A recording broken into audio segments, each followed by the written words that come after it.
একেবারে বিশুদ্ধ বাঙালি রান্নাতে কিছু নতুনত্ব আছে। এই রান্নাতে পাঁচফোড়ন ভেজে গুঁড়ো করে ব্যবহার করা হয়েছে। এতে ডালের স্বাদ ও গন্ধ দুইই বদলেছে। নমস্কার বন্ধুরা, আমি অর্চনা, লেটস কুক উইথ অর্চনায় আপনাদের সবাইকে স্বাগত জানাই। আজকের রেসিপি পাঁচফোড়ন ডাল। ভিন্ন স্বাদের এই রেসিপি দুর্দান্ত খেতে হয়। আশা রাখছি আপনাদের খুব ভালো লাগবে। তাহলে চলুন রেসিপিটা শুরু করা যাক। রেসিপিটা বানানোর জন্য আমরা প্রথমে একটা ফোড়ন বানিয়ে নেব। কড়াইয়ে একে একে গোটা মশলাগুলোকে দিয়ে দিচ্ছি। প্রথমে গোটা জিরে 3 চামচ দিলাম, মৌরি দিলাম 3 চামচ, দিয়ে দিলাম মেথি 3 চামচ, সব কিছু 3 চামচ করে আমি দিলাম। শেষে একটু কালো জিরে আর সর্ষে। এই ফোড়নটাকে খুব ভালো করে ভেজে নেব। মোটামুটি ফোড়নের কালারটা চেঞ্জ হবে এবং একটা খুব ভালো সুগন্ধ বের হবে। তারপর আমরা এটাকে এক মিক্সিং জারে নিয়ে নেব। ঠান্ডা করে তারপর এটাকে একটা গুঁড়ো বানিয়ে নেব। এটা আপনারা বেশি করে বানিয়ে রাখতে পারেন। এতে আপনারা এটা একটা এয়ারটাইট কন্টেনারে ভরে যখন ইচ্ছে হবে তখন এটা এইভাবে বানিয়ে খেতে পারবেন। এবারে আমরা এখানে ছোলার ডাল নিয়েছি 250 গ্রাম। আর এই ছোলার ডালকে আমরা ওভারনাইট ভিজিয়ে রেখে দিয়েছিলাম। ভিজে গেলে আমরা এটাকে সেদ্ধ করে নেব। দেখুন, আর ডাল সেদ্ধ করতে দেওয়ার পর দেখুন উপরে এরকম ফেনা উঠবে, এগুলোকে কিন্তু ফেলে দিতে হবে তুলে।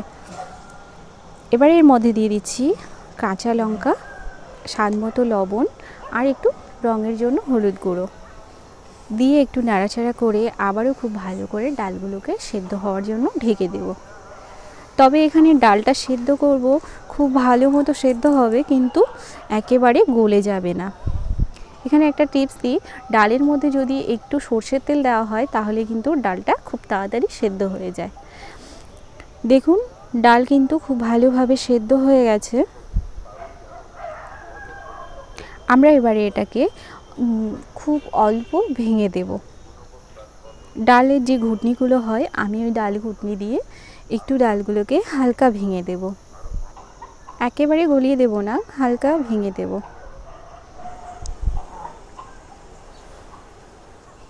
এবারে কড়াইয়ের মধ্যে দিয়ে দিচ্ছি সরিষার তেল, দিয়ে দিচ্ছি ফোড়নে সর্ষে, তেজপাতা।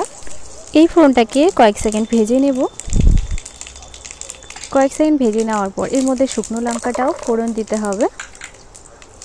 কয়েক সেকেন্ড ভেজে নেওয়ার পর এর মধ্যে আমরা দিয়ে দেব কিছু কুচিয়ে রাখা নারকেল। নারকেলটা কিন্তু অবশ্যই এই রান্নাতে ব্যবহার করবেন, তাতে কিন্তু স্বাদ ভালো হবে, না হলে কিন্তু অতটাও ভালো হবে না। আর দিয়ে দিলাম কিশমিশ। কিশমিশগুলোকে আমি আগে থেকে ধুয়ে রেখেছিলাম। কিশমিশ নারকেল এগুলোকে একটু লাল লাল করে ভেজে নেব।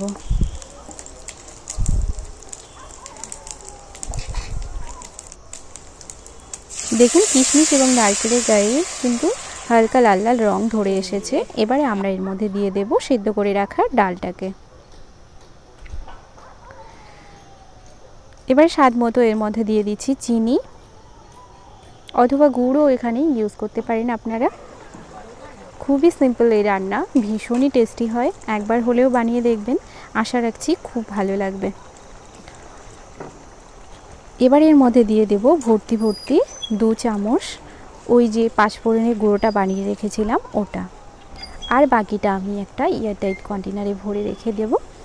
যখন মন চাইবে তখনই এইভাবে বানিয়ে খাবো। আপনারাও চাইলে বেশি করে বানিয়ে রাখতে পারেন। এবারে একটু আমরা পাঁচফোড়নটাকে দিয়ে নেড়ে চেড়ে একটু ফুটিয়ে নেব কিছুক্ষণ।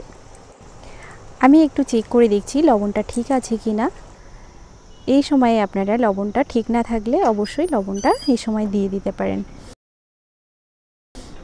দেখুন আমাদের কিন্তু ডালটা পুরোপুরি রেডি। কেমন হয়েছে রেসিপিটা জানাতে ভুলবেন না। ভালো লাগলে লাইক কমেন্ট শেয়ারের অনুরোধ রইল। চ্যানেলটাকে সাবস্ক্রাইব করে পাশে থাকার অনুরোধ রইল। তাহলে আজকের রেসিপিটা এই পর্যন্তই থাকছে। আবার অন্য কোনো রেসিপি নিয়ে দেখা হবে। ততক্ষণ ভালো খান, সুস্থ থাকুন। টাটা।